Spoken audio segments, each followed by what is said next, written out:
વડોદરાનો Gambhira bridge ધરાશાયી થવાની સ્યાહી હજુ સુકાઈ નથી ત્યાં રાજ્યમાં વધુ એક બ્રિજ ધરાશાયી થવાનો બનાવ પ્રકાશમાં આવ્યો છે। ડભોઈના નંદેરિયા ગામમાં પ્રવેશવાના મુખ્ય માર્ગનો જૂનો બ્રિજ ધરાશાયી થતા આસપાસના વિસ્તારમાં અફરાતફરીનો માહોલ જોવા મળ્યો હતો। ઉલ્લેખનીય છે કે વર્ષો જૂના આ બ્રિજને અગાઉ 2023માં કામચલાઉ ધોરણે રિપેર કરવામાં આવ્યો હતો। જો કે અંતે આ ખખડધજ બ્રિજ તાજેતરમાં વરસાદને કારણે ધરાશાયી થતા સ્થાનિકોને હાલાકીનો સામનો કરવાનો વારો આવશે। આ બ્રિજ ધરાશાયી થતા ગ્રામજનો અને વિદ્યાર્થીઓને 2 કિલોમીટર ફરીને ચાંદોદ અને ડભોઈ અવરજવર કરવી પડશે। ત્યારે હવે આ બ્રિજ તાત્કાલિક અસરથી નવો બનાવવા માટે લોકમાંગ ઉઠવા પામી હતી।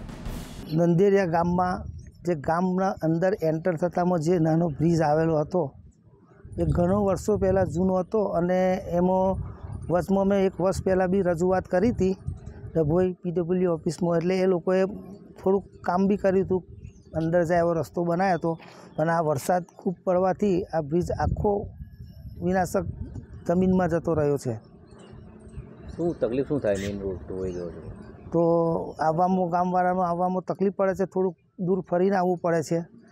ચાણોદ નંદેરિયાને જોડતો પુલ જે અત્યારે ધરાશાયી થઈ ગયો છે।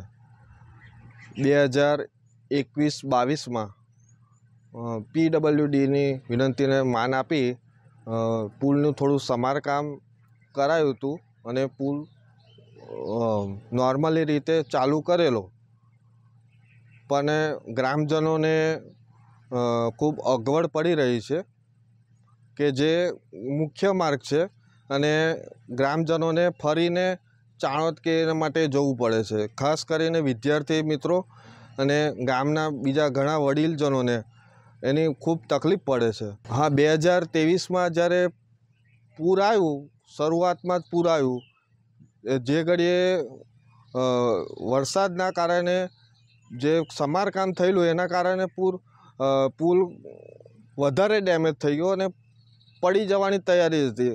અને જ્યારે 2025માં ચોમાસાની શરૂઆત થઈને સાંબેલાધાર વરસાદ પડ્યો ત્યારે પુલ પૂરેપૂરો બેસી ગયો છે, ધરાશાયી થઈ ગયો છે।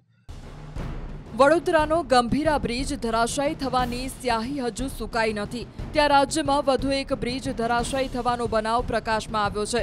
ડભોઈના નંદેરિયા ગામમાં પ્રવેશવાના મુખ્ય માર્ગનો જૂનો બ્રિજ ધરાશાયી થતા આસપાસના વિસ્તારમાં અફરાતફરીનો માહોલ જોવા મળ્યો હતો। ઉલ્લેખનીય છે કે વર્ષો જૂના આ બ્રિજને અગાઉ 2023માં કામચલાઉ ધોરણે રિપેર કરવામાં આવ્યો હતો। જો કે અંતે આ ખખડધજ બ્રિજ તાજેતરમાં વરસાદને કારણે ધરાશાયી થતા સ્થાનિકોને હાલાકીનો સામનો કરવાનો વારો આવશે। આ બ્રિજ ધરાશાયી થતા ગ્રામજનો અને વિદ્યાર્થીઓને 2 કિલોમીટર ફરીને ચાંદોદ અને ડભોઈ અવરજવર કરવી પડશે। ત્યારે હવે આ બ્રિજ તાત્કાલિક અસરથી નવો બનાવવા માટે લોકમાંગ ઉઠવા પામી હતી।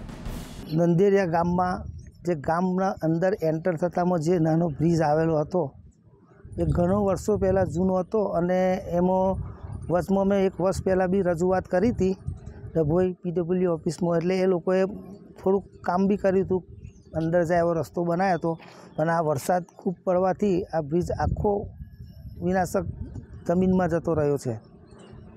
શું તકલીફ શું થાય? મેઇન રોડ તો હોય ગયો છે તો આવવામાં ગામવાળાનો આવવામાં તકલીફ પડે છે, થોડુંક દૂર ફરીને આવવું પડે છે।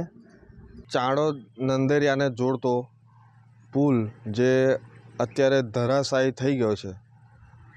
2021-22માં PWDની વિનંતીને માન આપી પુલનું થોડું સમારકામ કરાયું હતું અને પુલ નોર્મલી રીતે ચાલુ કરેલો, પણ ગ્રામજનોને ખૂબ અગવડ પડી રહી છે કે જે મુખ્ય માર્ગ છે અને ગ્રામજનોને ફરીને ચાણોદ કે એના માટે જવું પડે છે। ખાસ કરીને વિદ્યાર્થી મિત્રો અને ગામના બીજા ઘણા વડીલજનોને એની ખૂબ તકલીફ પડે છે। હા, 2023માં જ્યારે પૂર આવ્યું, શરૂઆતમાં જ પૂર આવ્યું, જે ઘડીએ વરસાદના કારણે જે સમારકામ થયેલું એના કારણે પુલ વધારે ડેમેજ થઈ ગયો અને પડી જવાની તૈયારી હતી।